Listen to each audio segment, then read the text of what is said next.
C'était dans l'hiver 1959-60. Tout jeune membre du groupe folklorique La Gouline, j'accompagnais ses responsables, Jeanne et Robert Lemaître, à une réunion qui se tenait dans le café de Roger et Palmyre Mercier à Chanteloup, petit hameau du village de Sille-Philippe. C'est là que je fis la connaissance de la bidoche. Qu'est-ce que la bidoche ? Rien à voir avec l'argot qui désigne la viande, non. La bidoche, c'est un animal fantastique, mi-homme, mi-cheval, dont le nom vient sans doute du terme familier de bidet pour petit cheval. Dans la réalité, ce soir-là, bidoche, c'était un simple cadre rectangulaire, à l'extrémité duquel était fixée une tête d'animal. Ici, à Chanteloup, c'était une tête de chevreuil, mais en principe, la représentation, c'était celle d'un cheval. Cet objet inanimé prit une âme lorsque l'un des participants, Georges Robin, se glissa dans sa carcasse, prenant l'apparence d'une espèce de centaure. À ses côtés se tenait son compagnon, Albert Paulin, muni d'un simple paillon, une petite corbeille de paille. Le premier, c'était un animal sauvage. Le second, c'était celui qui allait devoir l'apprivoiser. Et les deux hommes s'entraînaient dans la préparation d'un événement tout proche. En effet, nous étions à quelques semaines de carnaval. Cette période de réjouissance se terminait par le bal de Mardi Gras, et là, selon la tradition, se tenait l'entrée de bidoche. Les choses se passaient ainsi. Vers minuit, l'orchestre entamait l'air de « Carnaval, t'en vas pas, je ferai des crêpes, t'en aval, etc. » Et les masques se lançaient dans une farandole endiablée. Puis s'interrompaient lorsque sur une musique solennelle entrait bidoche, accompagné de son avoineur et parfois d'un troisième personnage grotesque, le ramasseur de crottes, les crottes de bidoche bien sûr. Enfin, dans un silence général, sur une mélodie simple et répétitive, bidoche et son compère exécutaient une danse, ou plus précisément une sorte de jeu dansé, fait de reculs et d'avancées, qui simulait les hésitations de la bête face à celui qui tentait de l'apprivoiser. Bientôt, le rythme s'accélérait. Il se traduisait par des ruades brutales qui devaient menacer le tentateur, lequel s'accroupissait pour tenter d'y échapper. Les échanges pouvaient alors se révéler virils, voire violents, quand soudain un coup de pétard interrompait net la danse et provoquait l'effondrement de bidoche que les masques, exprimant la douleur, emportaient en cortège vers l'extérieur de la salle. La foule suivait, puis le bonhomme carnaval était brûlé. La fête terminée, chacun rentrait chez soi. Venait alors le temps de carême. J'ai trouvé des traces de bidoche dans une bonne vingtaine de communes de la Sarthe, durant, disons, les 19 et 20e siècles. En France, le Pays basque a son zamalzin, qui ressemble étrangement à la bitoche, et le Languedoc, son chibalette, c'est-à-dire le chevalet. Et le plus souvent, on trouve le même jeu entre les deux danseurs, l'animal et celui qui tente de l'apprivoiser. Avec une nuance, cependant, une drôle de nuance, entre bidoche de chez nous et le chivalette, le chevalet de Montpellier et du Languedoc. Chez nous, on se souvient, un troisième partenaire. Le troisième comparse, c'était notre ramasseur de crottes. Eh bien, il y a un troisième partenaire aussi à Montpellier avec le chibalet. Ce troisième partenaire, c'est un personnage qui accompagne le cheval jupon en agitant un éventail. Toute la différence, c'est peut-être là, l'éventail des Languedociens et le ramasseur de crottes de chez nous.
Vous venez d'entendre une petite Scottish bien amusante qui s'appelait Big Boot Dance, évocation d'un temps passé. Toujours un temps passé, mais plus proche de nous.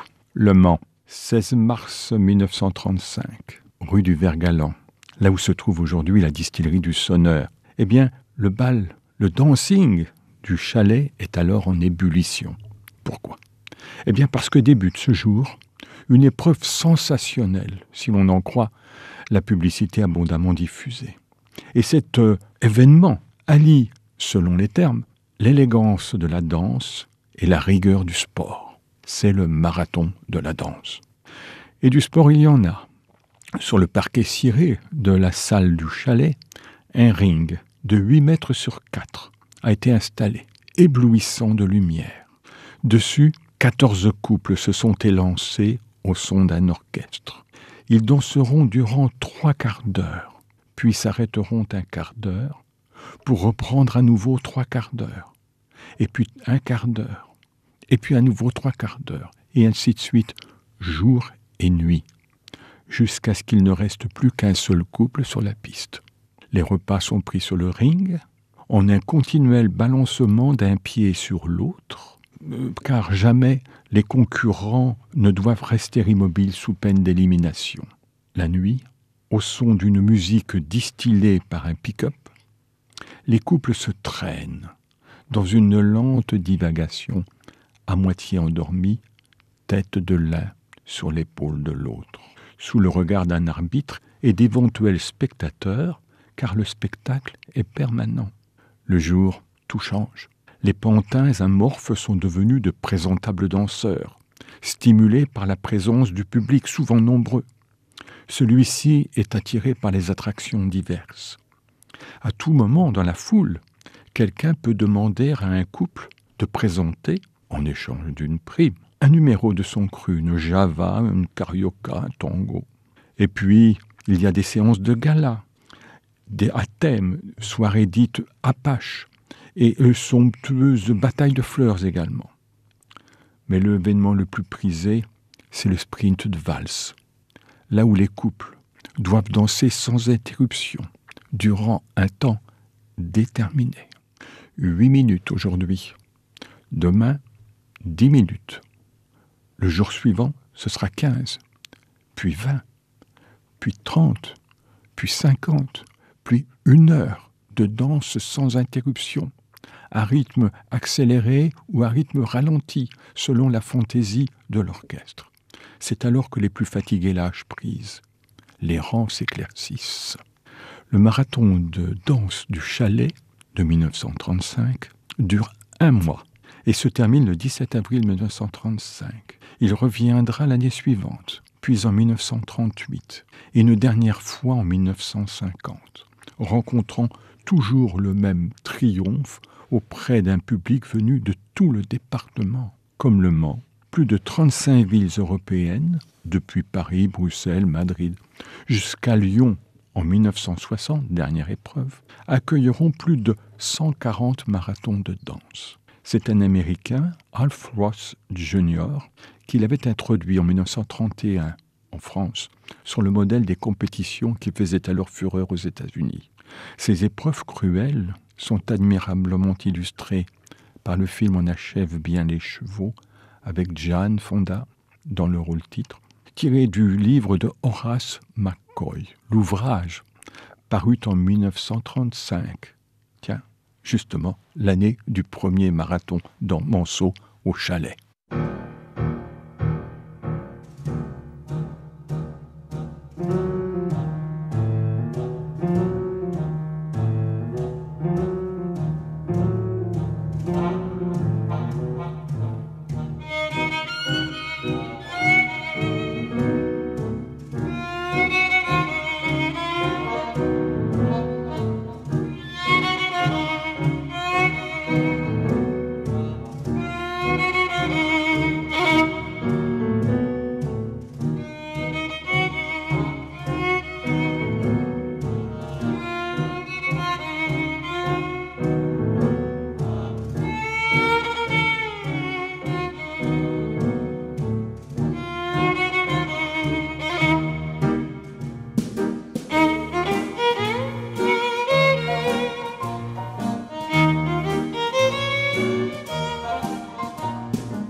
qu'elle franchisse les limites du supportable avec les marathons de danse, ou qu'elle s'exprime au travers de simples bals, la danse a toujours heurté des consciences.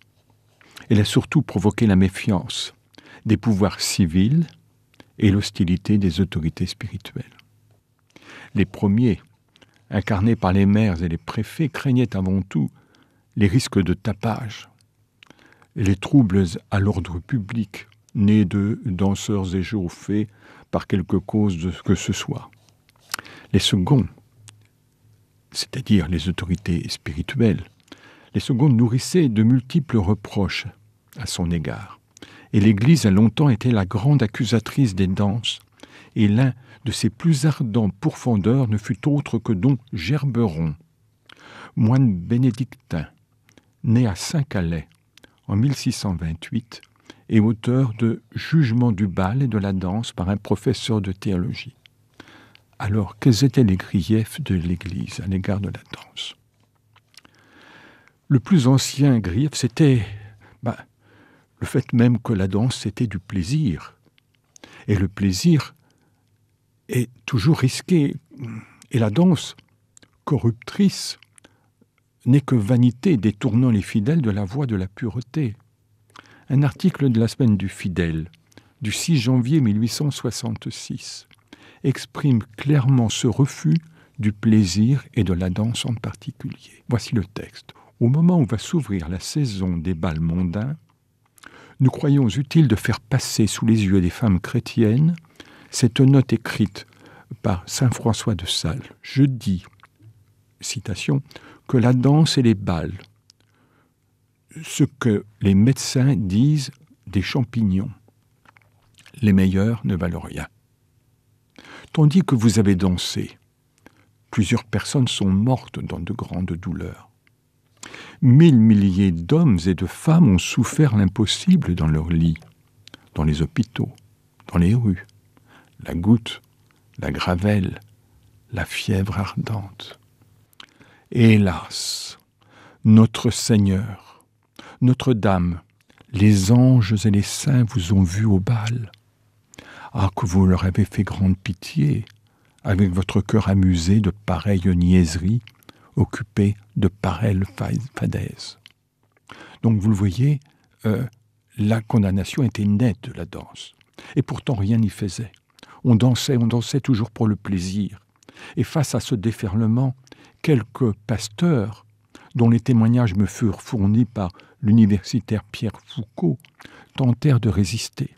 Voici par exemple ce que disait le curé de la Chapelle-Huon en 1856.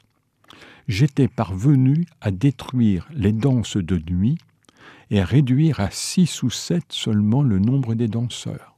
D'autres, et beaucoup d'autres, ne pouvaient, avec fatalisme, que constater l'ampleur des dégâts. Tel le curé de Nouance, qui le 10 avril 1871 notait douloureusement « Le violon recommence à se faire entendre. À 7 heures, j'administre les derniers sacrements à Célestine Chartier pendant que l'on danse. L'année dernière, à pareil jour, elle avait commencé à fréquenter les danses et quitter le catéchisme. Quelle leçon !» Ou alors celui qui, en 1886, constatait, je cite, « Les enfants de Marie sont mis en demeure de choisir entre la danse et la congrégation. Elles choisissent les pompes de Satan. » Désespéré, celui de Saint-Jean d'Assé écrivait en 1902 « La danse est le grand mal. Les danses corrompent le pays. Le grand mal est le bal. » Danse corruptrice, on vient de le voir, elle était aussi, par les contacts qu'elle favorisait entre les deux sexes, comme autant d'occasions de sombrer dans le péché de la concupiscence et de la chair. L'un de ses plus virulents censeurs, le vicomte Brieux de Saint-Laurent, s'illustra au XIXe siècle par des flèches assassines qu'il décochait contre la valse et la toute dernière, la polka, apparue en 1844. Les danses modernes, disait-il, sont de véritables actes de prostitution. Les hommes chrétiens et véritablement hommes ne valsent ni de polk, et d'asséner, une polkeuse n'est pas complètement vierge. C'est au comédien Jacques Gamblin que reviendra le soin de clore mon propos. Je lui ai emprunté le début de son ouvrage paru en 1997, Le toucher de la hanche, auquel par jeu je me suis plu à ajouter quelques lignes personnelles de la même veine. Voici ce que dit Gamblin. La valse, c'est le maintien du couple. C'est l'ange gardien du ménage. Parce que vous avez des couples. Lui, il va à la pêche, elle va à la chasse, et ils se perdent de vue. Que d'avoir un lien commun, on est obligé de se voir. Étant obligé de se voir, on est obligé de s'aimer et ça continue. Je ne dis pas que ce je ne valsais plus, on ne s'aimerait plus. C'est trop tôt pour le dire. Je dis simplement que si je ne valse pas avec ma femme, ce n'est pas le bonheur. Et moi d'ajouter. Et pas que la valse. Avec les autres, c'est pareil. Pareil, mais pas vraiment pareil. C'est compliqué à comprendre, mais c'est comme ça. Quand je polk avec elle, je vole. Mais si je tangote, on vogue ensemble. Le slow, c'est cool.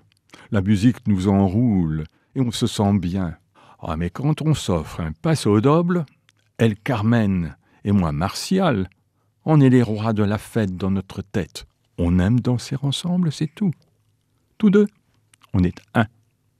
C'est ça la danse. Oui, 2 égale